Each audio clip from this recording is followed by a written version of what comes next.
The United States has said that the UK's human rights have worsened in the past year. I'm going to read into this more from the BBC, you guys. It also says that a report produced by the Trump administration says that human rights situation in the UK has worsened over the past year. So I'm going to say that I agree that human rights in the United Kingdom have worsened in the past year. I do think that our human rights are not the same as they used to be. I believe that people's rights to protest are a lot more restricted than they used to be. I think I do think there is an argument to a certain extent when it comes about. There is this argument, especially with the introduction of the Online Safety Act, which has introduced free speech to a certain extent, which Reform UK are on the right when it comes to that with regards to the Online Safety Act. However, obviously, I don't want it to in my opinion, try to protect children as best as we possibly can, because we all want to protect children in the best circumstances we can with regards to the Online Safety Act. But it is true that I do feel, and the opinions and viewpoints that I hear, is that human rights are not the same as they used to be. They have been eroded quite badly by the Conservatives over the last 14 years when they were in power, but I don't think people were expecting them to be worse off by Labour. In fact, I think what a lot of people were expecting when Labour came to power was a lot of the laws that were implemented by the Conservatives when it came to how the police conduct themselves on protests and sort of things. You would have thought a lot of those laws would have been reversed by Labour, undoing a lot of the damage that the Conservatives did, but they haven't on some of them, and that's a big problem, because again, the police do have, to a certain extent, too much power to a certain extent as well. But I do think there is some truth into what the US are saying here, and despite the fact that human rights in America are worsening under a Trump administration as well. So the annual report, which looks at global human rights, specifically pointed to what it says were restrictions on freedom of expression and threats of violence motivated by antisemitism in Britain. The criticism echoes comments previously made by members of the US President's senior team, including the Vice-President JD Vance. A UK government spokesperson said, "Free speech is vital for democracy around the world, including here in the UK, and we are proud to uphold freedoms while keeping our citizens safe." The report also describes the human rights situation having worsened in France and Germany. I can't speak for France and Germany, so it's not my place to comment, because I don't cover them on a nationality level. On freedom of speech in the UK, it said specific areas of concern, including restrictions on political speech, is deemed hateful or offensive. It said the response to last year's Southport attacks had been especially grievous example of government censorship, adding censorship of ordinary Britons was increasingly routine, often targeted at political speech. Now, it's really, really important to understand that people were misled about what happened at the Southport attacks. They were misled by Facebook, by Twitter tweets, and by information that was put out by certain social media by certain tweets and whatnot. They made false accusations that led to the riots, that led to people suffering, led to hotels being set on fire, people's homes and cars and livelihoods, to a certain extent, people's properties were destroyed as a direct result of people misleading when it came to what happened at last year's Southport attacks. And there's been still, to this day, the police are still rounding up and accounting those people responsible for that.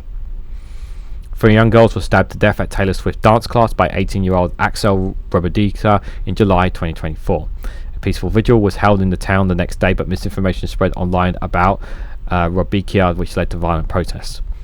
A post claiming he was the asylum seeker who arrived in the UK on a small boat was shared widely, which is not true. In the wake of the rioting, action was taken against internet users who made the false claims and urged revenge. Prime Minister Keir Starmer promised that those involved would face the full force of the law. The US State Department report said local and national government officials have repeatedly intervened to chill speech. State Department spokesperson Tammy Bruce, without naming the UK specifically, said online restrictions had targeted disfavoured voices on political and religious grounds. No matter how disagreeable someone's speech may be, criminalising it or silencing it by force only serves as a catalyst for further hatred, suppression or polarisation, Bruce told reporters. Now, remember, those who were arrested, those who have been arrested and whatnot for their speeches, you have to understand the specific people who were targeted and were arrested and faced the full wrath of the law. Their language, their speeches, their so-called free speech does not give them the right to call for the murder of innocent people. They called for the murder of burning and setting asylum hotels on fire. That is not acceptable. Okay? You cannot have absolute free speech. That is far too dangerous.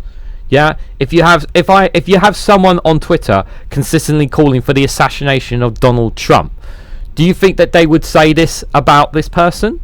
Do you think they would say that about this person? If someone was consistently online Twitter, saying that they consistently called for the assassination of President Donald Trump, would you be saying this then? No, you would say that this person is trying to incentivize somebody to assassinate the President of the United States, therefore we need to stop this person and suppress this person's voice because this person is a danger to the President of the United States. And it is the same logic when it came to these asylum seekers in the hotels. Regardless of however you feel about them, they're still human beings. You have no right to kill them, murder them, or anything like that. It's against the law. And it's no different saying it on the street than it is saying it in a tweet. It's still inciting violence. It's still calling for murder. It's not suppression of free speech. It's people who are advocating harm on others. That's what this is.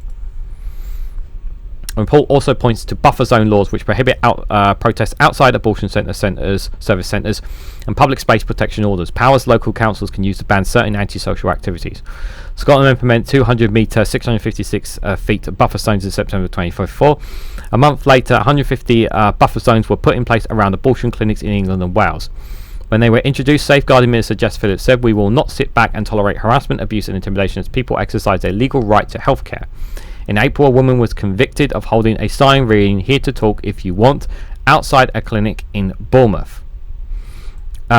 This was a person that was trying... this was a person here... I believe this was an abortion clinic. This was basically trying to stop people from having abortions or whatnot. Like, that's not your place to do so. I believe that's the case anyway. The Vicar Tosco Bolt's case was highlighted by Vance and the Bureau of Democracy, Human Rights and Labour, a bureau within the US State Department. The Bureau said it was disappointed by the ruling. Freedom of expression must be protected for all, it added. On a more positive note, the report also highlighted how the government effectively enforced laws protecting freedom of association, collective bargaining and the rights of workers to engage in a strike and other industrial action. Again, this is at the same time while, people's fundamental rights in the UK, this is the same United States that are calling, for changes to, birthright citizenship. And anyone entering the UK has to have anyone entering the US, if you are looking a bit dodgy or suspicious, they can have your mobile phone checking your background to see what you've been saying about people and whatnot. If you said something bad things about Donald Trump or JD Vance, you could find yourself being kicked out. But if you make joke or memes or whatever, or say bad things about them, not threatening them, their lives, but saying bad things about them, you could still find yourself deported. This is the same US to talk about freedoms here. Yeah, I don't think I'm going to take lectures from a Trump administration that is trying to suppress human rights and free speech to a certain extent in America. Yeah, let's just make that clear, okay? Now, as for UK human rights, like I said, I do agree that human rights have worsened in the past year in the United Kingdom, and I think the Labour government have not done enough to protect that.